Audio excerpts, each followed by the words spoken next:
دایکی کاروین فەرموو خوشکی من مامۆستاجان سەلامی خوا لێبێ سڵاوی خوا لە خوشکی بەڕێزم فەکەس و خۆش ئینشەڵڵا خی گەورە پاداشتان باتەوە خوا سەلامەتتان کە یاخۆ خوشکە باشەکەم مامۆستاجیان وەڵاهی پرسیارێکم زۆر لا مەبەستە ئەگەر بە تەواتی بۆمان ڕوونکەیتەوە من موندم خوشکە باشەکەم فەرموو دەربارەی قەبر مامۆستا ئەگەر قەبر بە نمونەیسە بەشی سەرەوەی ئەو کێلەکە گوڵی لێ نێژن ئەگەر یەکێ بۆی نەگونجە گوڵی لێ بنێژە بێ گوڵی لایلۆنی بڕاخەوە بە شوشەیە کە پسیکا دروستە ئەگەر دروست نییە بۆچی دروست نییە قەبر گوڵی نایلۆن بەڵێ بەشی سەرەوەی گوڵی لایلۆنی بۆ ڕاخێت و بە شوشە کە پسیکەی بەسەر چاو قسەت بۆ دەکەم ئەگەر دروست نییە بۆچی دروست نییە مامۆستا ئەگەر وەکو بڵێن دەستوری ئێران ئەگەر هەمومان لەوە چێ بینی بێتمان ڕۆبە ڕۆژ نەبێت لە فلیم وانەدا مشتا دەستوری ئێران ئەوە قەبر هەڵبەستی دروستە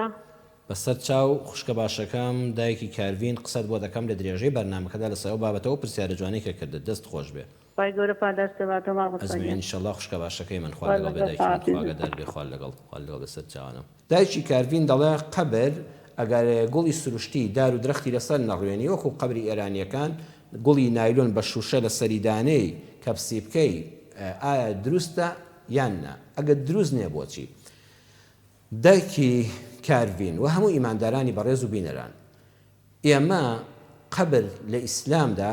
پێغەمبەر صلی الله عليه وسلم نەهی لەوە کردووە کە قەبرەکانمان چیمەنتۆکار بکەین گەچکار بکەین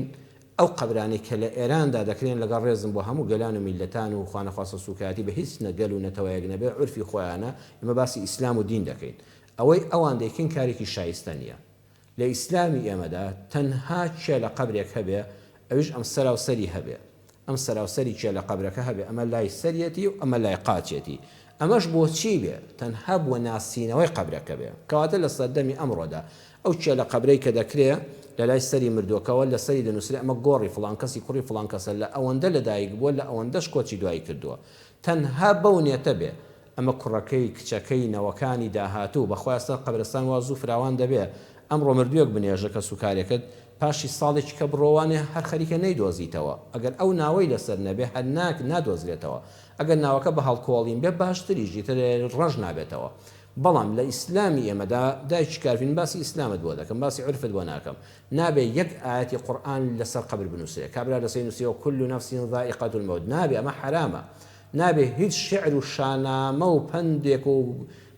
لاواندنەوەیەک لەسەر گۆڕ بنووسرێ نابێ هەمووی حرامە نابێ خانووی لەسەرا بکرێ نابێت چەتری لەسەرا بکرێ نابێ وەکو ئێرانیەکان شوشەی بەسەرا بە شوشە بند بکرێ نابێ گوڵی پلاسیکی لەسەر بێ ئەگە بکرێ درەخت ئەها ئیسلامی ئێمە لە گۆڕستانیشە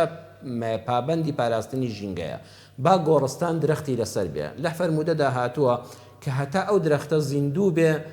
سوودێک بە مردووی ناو قەبرەکە دەگەیەنێ و پاشانیش ئەو درەختە گەورە دەبێ خەڵکێکە دەسێ بۆ سەردانی گۆڕستانەکە و دوعایەکی خێر و سڵایەک لە مردووەکە دەکا و دڵی تەسکینایی دەدا لەژێ سێبەری دارەکەدا دەحەسێتەوە لە کاتی بە خاکسپاردنی مردوویەکی تازەدا کەسانێک کە بۆسە گۆڕستان چون لەژێ سێبەری درەختەکەدا دەنیشن هەروەها ژینگەیەکی سەوز دەبین ئێستا گۆڕستانێک تۆ دەبینی هەر هەمووی دار و درەخت و سەوزاییە هەر لە خۆ دڵت دەکرێتەوە شارێکی ئاوەدانەوە واقعەن ئەوە شارە شارێکی خامۆشە شارێکی بێدەنگە شارێکی بێقڵمە و قاڵەیە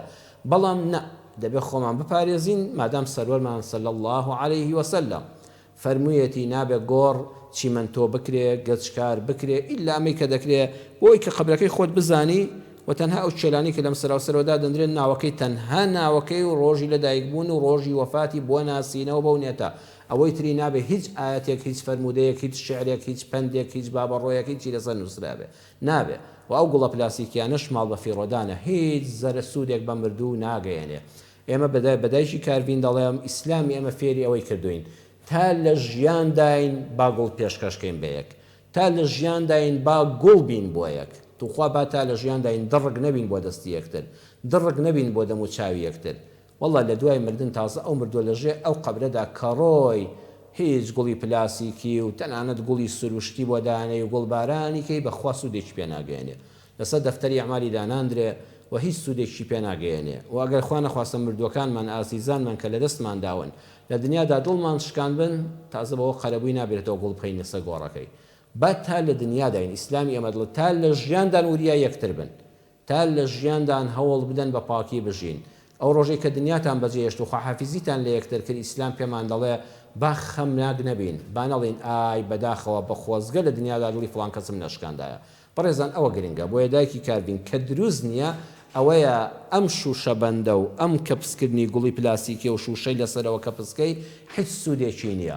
ئەگەر دەتەوێت دڵی جوانیشە نەخێر جوانی ئەوەیە هەمومان بەیەکەوە بین هەموو ئەم دنیاە فەخر و شانازیە خانووی فڵان کەس 3 قاتە ڤێلایەکە خانووی فڵان کەسیش 100 مەتری 1 قاتە